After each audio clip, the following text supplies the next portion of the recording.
Assalamualaikum warahmatullahi wabarakatuh. Eh, Kami dari Bimbingan Konseling 4A Universitas PGRI Madiun, kelompok 2 yang beranggotakan saya pribadi Falik Sinuha, Laraswati Suryaning Putri, Penny Arsinasari, Ernita Widianingtum, dan yang terakhir adalah Intan Tibrau Garjito. Di sini kami akan mempresentasikan anak lembaga dan badan khusus PGRI. Sebelum memulai presentasi, saya haturkan segala puji dan rasa syukur kami persembahkan kepada Allah Subhanahu wa taala yang telah memberikan rahmat hidayahnya sehingga kami dapat menyelesaikan tugas ini. Pada kesempatan ini tak lupa saya ucapkan terima kasih kepada dosen mata kuliah ke-PGRI-an tentunya, yaitu Bapak Benny Dwi Pratama, Sarjana Psikologi, Magister Psikologi. Dalam penyusunan tugas ini saya mohon maaf apabila terjadi kesalahan dan kekurangan dalam penyusunan, baik dalam penyajian data, bahasa maupun sistematika pembahasannya. Kami juga mengharapkan masukan atau kritikan maupun saran yang bersifatnya membangun dan kesempurnaannya di masa yang akan datang. Oke, kita akan masuk ke presentasi, yaitu anak lembaga dan badan khusus PGRI. Di sini agenda kami yaitu akan mempresentasikan ada 8 agenda di sini nanti. Untuk yang pertama yaitu pengertian dan anak lembaga dan badan khusus PGRI, dan yang kedua yaitu perbedaan anak lembaga dan badan khusus PGRI, dan yang ketiga adalah program kerja anak lembaga dan badan khusus PGRI, dan yang keempat adalah himpunan profesi dan keahlian sejarah. Untuk lanjutannya yang nomor 5 yaitu forum organisasi, yang keenam yaitu badan penasihat, dan yang ke-7 adalah Dewan Kehormatan Kode Etik Guru Indonesia, dan yang terakhir yaitu Kode Etik dan Ikrar Guru Indonesia serta atribut guru. Dan di sini saya akan menerangkan atau akan mempresentasikan mengenai pengertian anak lembaga dan badan khusus PGRI tentunya. Di sini pengertian singkat anak lembaga adalah badan untuk melaksanakan tugas tertentu, dan pengertian singkat badan khusus adalah badan untuk melaksanakan program tertentu dan dalam waktu tertentu. Di sini terdapat perbedaan, yaitu dalam anak lembaga di sini adalah untuk melaksanakan tugas tertentu, tetapi tidak dipungkiri dalam waktu yang tertentu. Dan di dalam badan khusus ini dijelaskan bahwa melaksanakan program tertentu ya, dan waktunya juga tertentu. Kalau tadi anak lembaga itu melaksanakan tugas tertentu, kalau di badan khusus yaitu melaksanakan program. Oke. Dan untuk lanjutannya, adapun untuk menunjang kinerja PGRI memiliki sejumlah anak lembaga, yaitu yang pertama bisa dilihat di slide ya.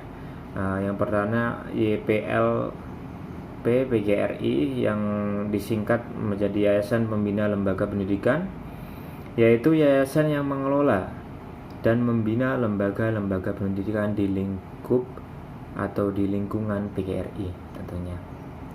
Dan dalam data disajikan yaitu ada 3.394 sekolah ya, mulai dari tingkat TK sampai dengan SMA. Serta ini juga ada sertanya ada 60 perguruan tinggi tentunya. Dan yang kedua ada KBH PGRI, ini kepanjangan dari Lembaga Konsultasi dan Bantuan Hukum. Ya, ini mencakup lembaga yang memberikan pelayanan konsultasi dan bantuan hukum bagi anggota PGRI tentunya. Oke. Dan kita masuk yang ketiga yaitu BPGGI. Ini adalah Badan Pengelola Gedung Guru Indonesia, yaitu badan yang mempunyai tugas dan tanggung jawab mengelola gedung guru. Ya, ini yang ada di Indonesia ya. Dan yang keempat adalah Induk Koperasi PGRI, yaitu badan hukum yang berbentuk koperasi untuk meningkatkan kesejahteraan anggota. Ya, ini ada di Induk Koperasi PGRI, yaitu untuk meningkatkan kesejahteraan anggotanya. Dan yang nomor 5 yaitu Badan Penerbit PGRI. Di sini dijelaskan badan yang mengelola majalah Suara Guru sebagai media organisasi yang terbit 1 bulan sekali. Yang ini menerbitkan, kalau di sini ada jurnal, makalah dan sebagainya ya. Dan yang terakhir ini dari sejumlah anak lembaganya, yang terakhir adalah BPR. Kalau di sini BPR Guru, Bank Guru Indonesia ya. Bank bagi para guru yang pendiriannya akan dilakukan periode 2010-2011.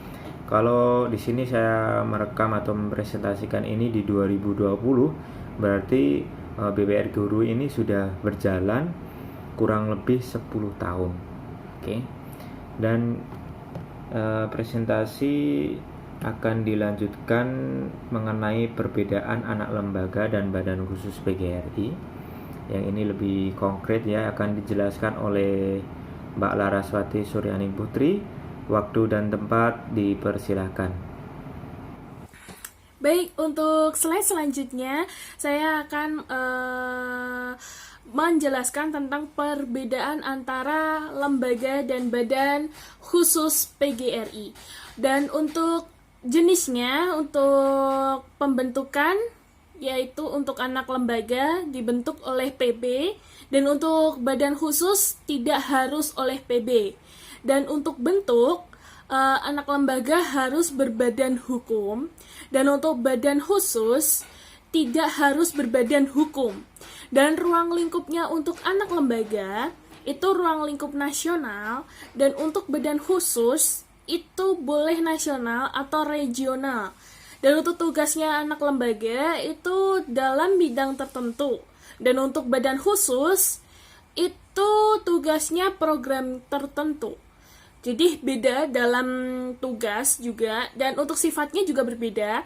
Untuk anak lembaga sifatnya permanen, dan untuk badan khusus boleh tidak permanen.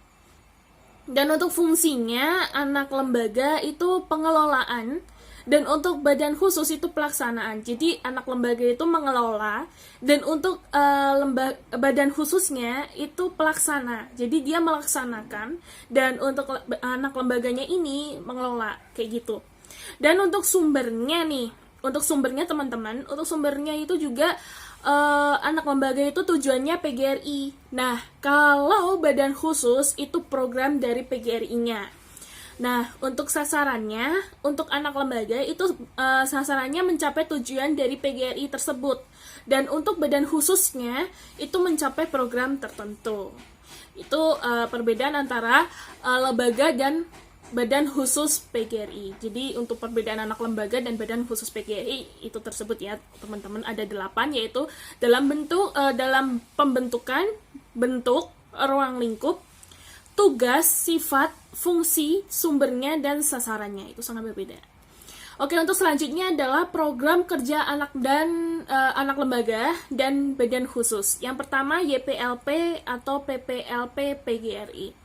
Untuk tujuan YPPLP atau PPLP PGRI antara lain membantu masyarakat dan pemerintah dalam usaha melaksanakan program pendidikan, membina dan mengelola lembaga pendidikan PGRI, dan membantu masyarakat dan pemerintah dalam upaya pemerataan pelayanan pendidikan bagi masyarakat. Dan misi utamanya YPLP atau PPLP PGRI bukanlah aspek ekonomi atau finansial anggota, melainkan maksudnya finansial anggota, melainkan pembentukan pendidikan dan pelayanan terhadap kebutuhan masyarakat yang sedang dalam proses transformasi menuju globalisasi. Jadi kebutuhan masyarakat yang dulunya monoton menjadi lebih modern lagi, seperti itu.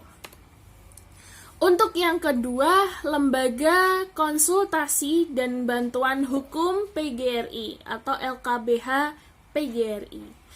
Yang pertama yaitu A. Pemantapan status organisasi dan fungsi LKBH PGRI. Jadi harus digembleng atau dimantepin dulu untuk status organisasinya tersebut agar bisa dimengerti oleh masyarakat, seperti itu. B. Menyebarluaskan pemahaman tentang visi misi dan tugas-tugas LKBH PGRI sebagai anak lembaga organisasi profesi guru yang juga organisasi perjuangan.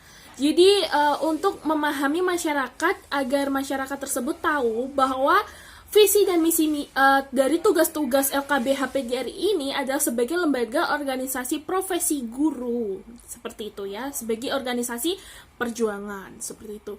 Perjuangan dalam hal apa? Sebagai guru kita juga berjuang kan, jadi kita memiliki potensi sendiri untuk membangkitkan anak didik atau membangkitkan atau mencerdaskan anak didik bangsa Indonesia, seperti itu ya. Dan untuk yang ketiga, membentuk LKBH PGRI di Provinsi DIY ya, membentuk LKBH PGRI di Provinsi daerah khusus daerah istimewa Yogyakarta, seperti itu. D. Membentuk dan membina kelompok kerja PDKJA atau LKBH PGRI yang terdiri dari kader-kader PGRI yang berprofesional di bidang hukum, seperti itu. Jadi anggota-anggota PGRI yang profesional dalam bidang hukum, dia akan membina kelompok kerja di menjadi PDKJA, dan itu tadi LKBH PGRI, seperti itu. Untuk yang selanjutnya yang E, itu membantu pelaksanaan program Kadarkum atau keluarga sadar hukum, terutama di lingkungan anggota PGRI. Jadi bukan hanya bukan hanya anggota PGRI aja atau keluarga kita yang notabene-nya keluarga kita ada yang jadi guru atau anggota PGRI, seperti itu. Bukan untuk itu saja, kita juga harus membina untuk anak-anak didik, peserta didik atau masyarakat ya, atau di lingkungan sekitar kita agar tahu atau sadar tentang hukum yang ada di Indonesia, kayak seperti itu. Untuk yang F, menyelenggarakan penyuluhan hukum yang materinya disesuaikan dengan kebutuhan pembangunan dan masyarakat sasaran, seperti itu. Dan untuk yang G, mengusahakan pemberian bantuan dan pelayanan kepada guru anggota PGRI yang mengalami permasalahan hukum. Jadi mengusahakan, atau maksudnya di sini jika ada anggota guru yang sedang ada konflik di hukum seperti itu, kalau konflik tersebut itu masih ringan, sebisa mungkin kita bisa membantu. Tapi kalau konflik tersebut berat, kita bisa menimbang konflik tersebut, seperti itu. Untuk H, menyelenggarakan penataran atau seminar lokakarya sarasehan dan tentang penyuluhan pelayanan hukum yang efektif dan efisien. Baik, itu tadi yang saya jelaskan untuk teman-teman. Untuk selanjutnya biar dijelaskan rekan saya. Assalamualaikum warahmatullahi wabarakatuh. Perkenalkan, nama saya Penny Arsintasari. Saya dari kelompok 2. Dalam kesempatan kali ini, saya perwakilan dari kelompok 2 akan menyampaikan himpunan profesi dalam keahlian sejarah.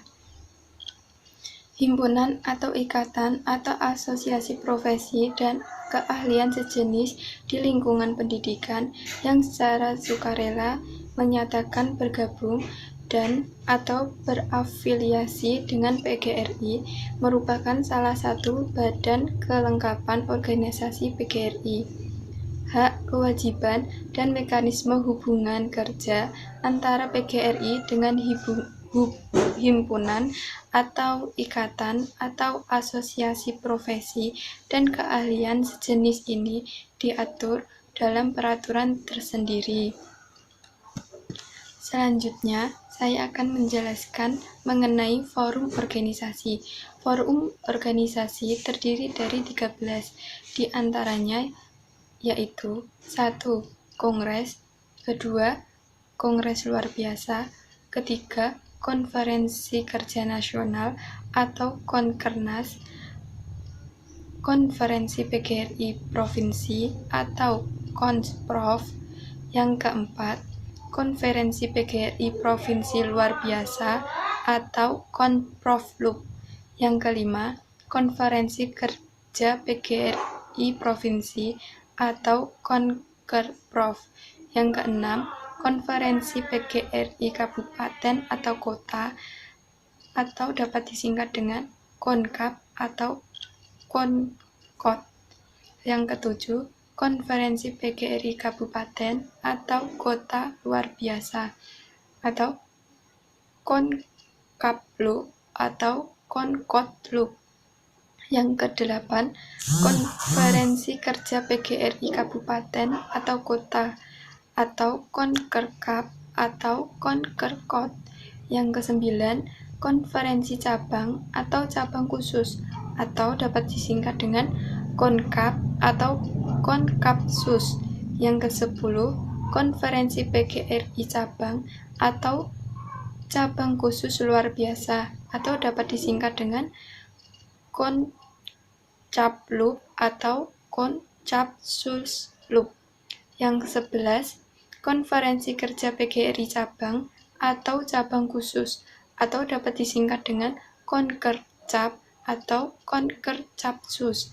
Yang ke-12 adalah Rapat Anggota PGRI Rating atau dapat disingkat dengan Rapran. Yang terakhir adalah nomor 13, yaitu Rapat Pengurus dan Pertemuan lain. Sekian presentasi dari saya, akan diteruskan oleh kelompok saya selanjutnya. Terima kasih. Ernita Widianingrum. Saya akan melanjutkan menjelaskan tentang Badan Penasehat, Badan Pemimpin Organisasi tingkat nasional sampai ranting dibantu oleh sebuah badan penasehat yang diangkat, disahkan, dan diberhentikan bersama-sama dengan pengurus badan pimpinan organisasi yang bersangkutan oleh forum organisasi yang memilihnya. Badan penasehat bertugas memberikan nasihat, pertimbangan, dan saran kepada badan pimpinan organisasi, baik diminta maupun tidak. Badan penasehat terdiri dari unsur tokoh-tokoh pendidikan, kebudayaan, masyarakat, dan para ahli. Selanjutnya yaitu Dewan Kehormatan dan Kode Etik Guru Indonesia. Yang pertama yaitu untuk organisasi tingkat cabang dan ranting, badan pimpinan organisasi dapat membentuk Dewan Kehormatan. Organisasi terdiri dari unsur badan penasehat, unsur badan pimpinan organisasi, unsur himpunan atau ikatan atau asosiasi profesi, dan keahlian. Yang kedua yaitu sejenis dan unsur keahlian sesuai keperluan.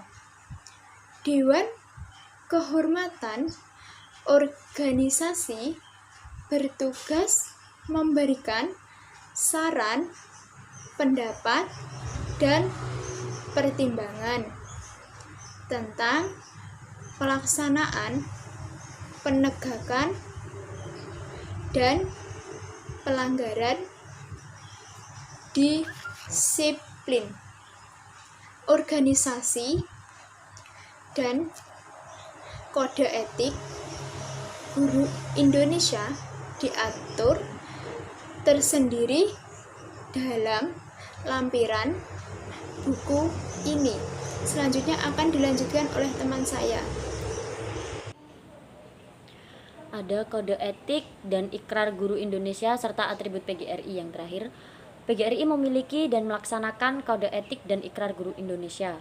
Kode etik dan ikrar guru Indonesia diatur dalam anggaran rumah tangga dan peraturan tersendiri, sebagaimana terlampir PGRI memiliki atribut organisasi yang terdiri dari lambang, panji, pakaian, seragam, himne, dan mars PGRI. Kesimpulannya, jadi, anak lembaga dan badan khusus PGRI merupakan badan yang dibentuk untuk mengelola bidang dan tugas tertentu dalam upaya mencapai tujuan organisasi yang bersifat tetap dan jangka waktu panjang dibentuk anak lembaga PGRI. Jadi maksudnya kesimpulan yang A ini, anak lembaga dan badan khusus PGRI merupakan badan yang dibentuk untuk mengelola bidang dan tugas tertentu. Jadi anak lembaga dan badan khusus PGRI ini memiliki tujuan atau memiliki tugas tertentu untuk mencapai tujuan dalam jangka waktu panjang. Kemudian jenis susunan dan tugas anak lembaga tingkat nasional dan pengurusnya ditetapkan oleh pengurus besar PGRI, yang di dalamnya terdapat himpunan profesi dan keahlian sejenis. Jadi untuk penyusunan tugas dan pengurusnya ditetapkan oleh pengurus besar PGRI atau pengurus inti. Kemudian ada himpunan profesi dan keahlian sejenis. Jadi di dalam forum atau di dalam anak lembaga PGRI ini ada himpunan profesi yang memiliki keahlian sejenis atau memiliki keahlian yang sama. Forum organisasi, badan penasehat, dewan kehormatan organisasi, dan kode etik guru Indonesia.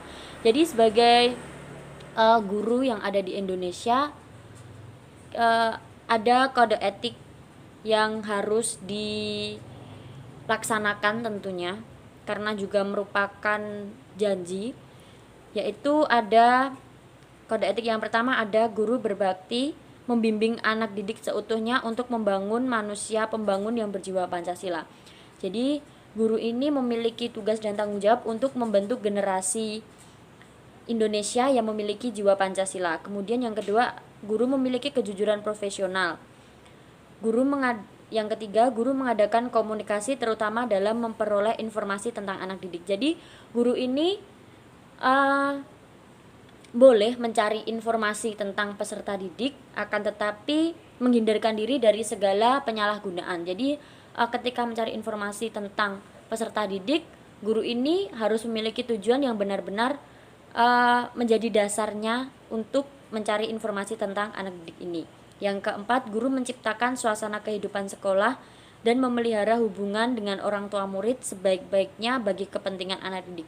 Jadi sebagai guru ini harus aktif untuk berkomunikasi dengan orang tua, karena hal ini sangat penting untuk membangun karakter anak. Kemudian yang kelima, guru memelihara hubungan dengan masyarakat di sekitar sekolah maupun masyarakat yang luas untuk kepentingan pendidikan. Jadi guru ini harus bisa selain berkomunikasi dengan orang tua, guru harus juga bisa berkomunikasi dengan masyarakat sekitar sekolah, semisal antar sesama guru, yang hal ini digunakan untuk kepentingan pendidikan.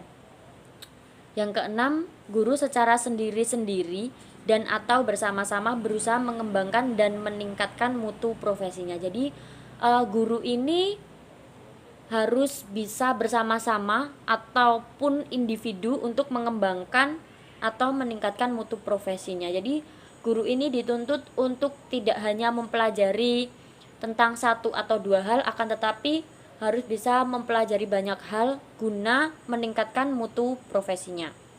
Kemudian menciptakan dan memelihara hubungan antar sesama guru.